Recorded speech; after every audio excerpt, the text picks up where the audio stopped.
don't need any more people coming up here. The last thing that we want to have happen is people showing up in their cars and sneaking up on the pile, and they're up there working independently on their own. All right, there you go.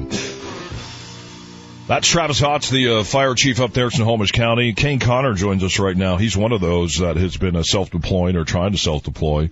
Kane, thank you so much for stopping by the Ron and Don Show here at KIRO Radio. We really appreciate it. Hey, kind of tell us your story. What is your backstory, and what is your connection to the folks up there in Oso? Well, I lived in one of the homes that was destroyed, and it was owned by my mother-in-law, and I've been living on that land for almost a year now with my partner and our son, 7, and then my older son, 12. Yeah, so you've been living in that area. Tell us where you were on Saturday, and then tell us where your family members were on Saturday, Kane. My partner and my youngest son and I were in Everett area going to my older son's baseball game, and just by chance we weren't there. And my mother-in-law and her friend from Holland were actually at the house, and they went through the whole ordeal and luckily survived and were airlifted out and had fortunately minor injuries. Can you tell us what happened to your house? What condition is it in? I don't know. I can't see it. I can't get out there. No one can tell me anything. All I can see are pictures on the newspaper and online. I assume that it's gone, or from what I can see, there are remnants on the edge of the road. So we're starting to hear frustration. In fact, you were talking with one of our reporters earlier, Tim Hake. That's why I wanted to have you on. It seems like there's some frustration on your part. What are you frustrated about? Oh, I'm frustrated right now because I drove around the long way to get up to Darrington just to try and be involved a little bit and help, because the community's really coming together and being there for everybody affected. And I kind of hit roadblocks. All I want to do is get my name on a list and be able to go help do whatever needs done in the community that I live in. And I'm just being stopped, and no one's able to give me a name of somebody to talk to. I'm getting this runaround that I have to show up at 6 a.m. to get on a list with anybody in the world that wants to be here to help.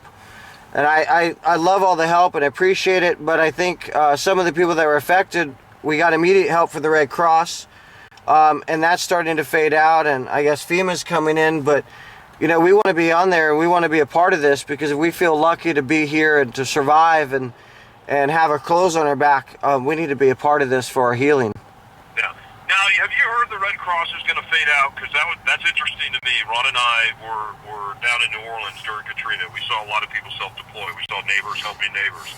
We saw people come from other states that weren't professional first responders, and they saved a lot of lives. And you have first responders saved 33,544 people from the rooftops of New Orleans. But the Red Cross, they were still in those neighborhoods for 2 years. So have you heard that the Red Cross is pulling out? Well, they're backing off a little bit because these community ties are so strong. Many of the people affected have family, have close friends, have people in the area that they've known for years that are willing to give them some room.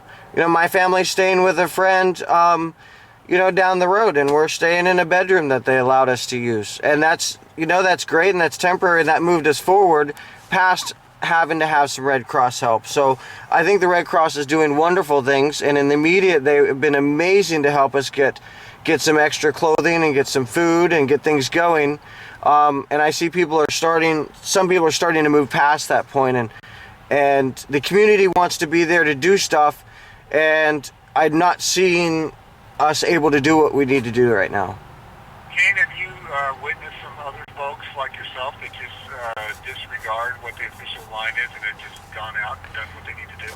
I haven't witnessed it. I've talked to a few people in the community who, of course, understand what's going on and where most of us are at, and I'm getting this feeling that people are being blocked off, and we're not being allowed any access, even by any of the power line roads, because people had gotten in and they said, no, you can't do that anymore, and they're just kind of containing all the locals out unless you're on that volunteer list and are allowed to be in there.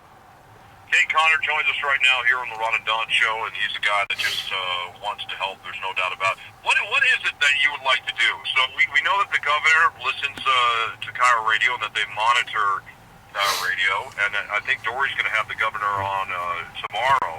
What is it you would like us to ask the governor, or because he's in charge of a lot of these assets? What would you like us to ask him, or what would you like to say to a lot of officials right now that are listening, Ken? I want to know why that can't be on the front lines and be in there doing everything I can for my community where it needs it, to start to pull things together, to rearrange things how we need to do them, and I need to be allowed to be a part of my own community and not pushed out of that. And I just don't see that happening. Yeah. You know what some people would say? I think the official line would be, hey, we got professional search and rescue crews in there. They've been to the World Trade Center. They were there when after the space shuttle blew up. They've been to a lot of disasters. They've been to Katrina. They know what they're doing. So let the professionals do what they're doing, and what we want to do is make sure that you guys stay safe and sound. We don't, because of all this rain that's coming in, we don't want you guys to go out there and get killed in another mudslide looking for somebody that you love and care about. What would you say to that? I'd say I appreciate the thought, but at the same time, I'm the one out there on the weekends and when I can, tromping through those woods and being part of the river life and working the land. And that's the land that we have a strong tie to, and we know that land best. And while they may have some more technical knowledge than many of us, they don't know the land like we do. Hey, thank you so much for stopping by. I'm sorry about not just the loss of your home, but the loss of your neighbors and your friends. And I think the people up in Oso and Arlington and Darrington, they're really lucky to have a guy like you that cares so much, that wants to go up there and be a part of something bigger than yourself. And we'll try to get you some answers here at KIRO Radio, okay? Hey, I appreciate that, guys. Thanks for your time. All right, there's Kane Conner right there, and I think that's probably how everybody in Oso and Darrington and Arlington and that area, very self-sufficient people. And you can tell a weariness is setting in now. This happened on Saturday, and today you're probably not getting much sleep. You don't have your own bed to go home to or a hot meal to get.